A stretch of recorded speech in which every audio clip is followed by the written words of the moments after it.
तो आज हम बाइबल के एक ऐसे खत की बात करने वाले हैं जो है तो सिर्फ एक पन्ने का, लेकिन यकीन मानिए इसके अंदर एक ऐसा क्रांतिकारी संदेश छिपा है जो किसी धमाके से कम नहीं। ये है फिलेमोन की किताब, प्रेरित पौलुस का लिखा सबसे छोटा खत। पर इसके साइज पर बिल्कुल मत जाइएगा, ये शायद पौलुस की लिखी सबसे विस्फोटक चीजों में से एक है। तो सवाल यही उठता है कि आखिर एक छोटे से पर्सनल लेटर में ऐसा क्या हो सकता है जो इतना पावरफुल हो, इतना क्रांतिकारी।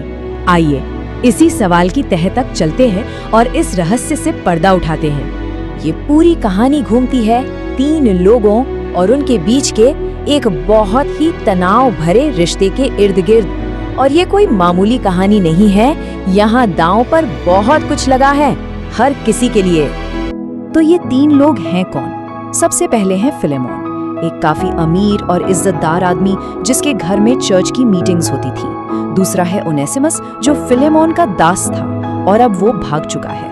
और तीसरे हैं प्रेरित पौलुस जो खुद जेल में है, लेकिन इन दोनों के बीच सुलह कराने की कोशिश कर रहे हैं। और यहीं से असली मुश्किल शुरू होती है। देखिए, ओनेसिमस सिर्फ भागा ही नहीं था, ऐसा लगता है कि उसने फिलेमोन को कोई माली नुकसान भी पहुंचाया था। अब उस जमाने में रोमन कानून के हिसाब से ये कोई छोटा मोटा जुर्म नहीं था, बहुत संगीन मामला था। फिलेमोन के पास कानूनी तौर पर पूरा हक था कि वो उसे कोई भी कड़ी सजा दे, यहाँ तक कि मौत की सजा भी। सीधी सी बात है, ओनेसिमस की जान दांव पर लगी थी। तो ऐसे में पौलुस क्या करता है, ये देखना बड़ा दिलचस्प है। वो फिलेमोन को सीधे सीधे कोई हुक्म नहीं देता, नहीं, इसके बजाय वो एक बहुत ही गहरी धार्मिक सोच से अपनी दलील की बुनियाद रखता है। पौलुस अपना खत शुरू तो करता है फिलेमोन की तारीफ से, लेकिन फिर बड़ी होशियारी से एक शब्द बीच में लाता है, साझेदारी। और ये कोई मामूली शब्द नहीं है, यही वो शब्द है जिस पर पौलुस की पूरी रिक्वेस्ट टिकी हुई है। वो असल में ये कह रहा है कि विश्वास एक खास तरह की पार्टनरशिप को जन्म देता है। यहाँ जो ग्रीक शब्द इस्तेमाल हुआ है वो है कोइनोनिया। अब इसका मतलब सिर्फ हेलो हाय या मिलना जुलना नहीं है, इसका मतलब कहीं ज्यादा गहरा है। इसका मतलब है किसी चीज में एक साथ बराबर का हिस्सेदार होना।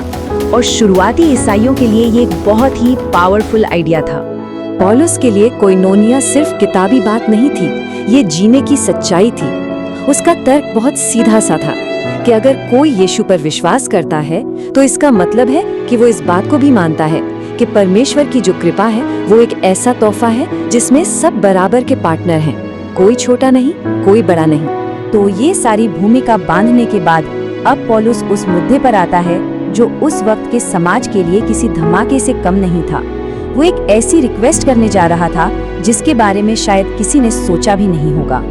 और यहाँ हमें 2 अलग अलग दुनियाओं की टक्कर साफ दिखाई देती है। एक तरफ है रोमन कानून और समाज की सोच जो कहती है कि ओनेसिमस एक प्रॉपर्टी है, एक चीज, और उसे सजा मिलनी ही चाहिए। और दूसरी तरफ है पौलुस की रिक्वेस्ट जो कहती है कि नहीं, ओनेसिमस अब परिवार है, उसे माफ करो और खुले दिल से अपना लो।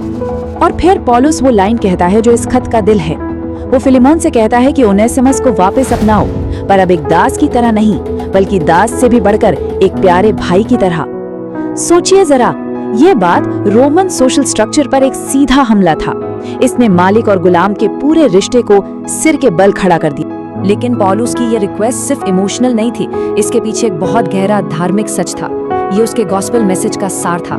चलिए समझते हैं ये क्या था। पौलुस यहाँ सिर्फ अच्छी बातें नहीं कर रहा, वो खुद एक्शन ले रहा है, वो जिम्मेदारी ले रहा है। वो फिलेमोन से कहता है, सुनो, अगर ओनेसिमस की वजह से तुम्हारा कोई भी नुकसान हुआ है तो वो मेरे खाते में लिख दो, मैं चुका दूंगा। ऐसा कहकर पौलुस असल में यीशु के काम को प्रैक्टिकली करके दिखा रहा है। और यही बात इस खत को इतना जबरदस्त, इतना यूनिक बनाती है।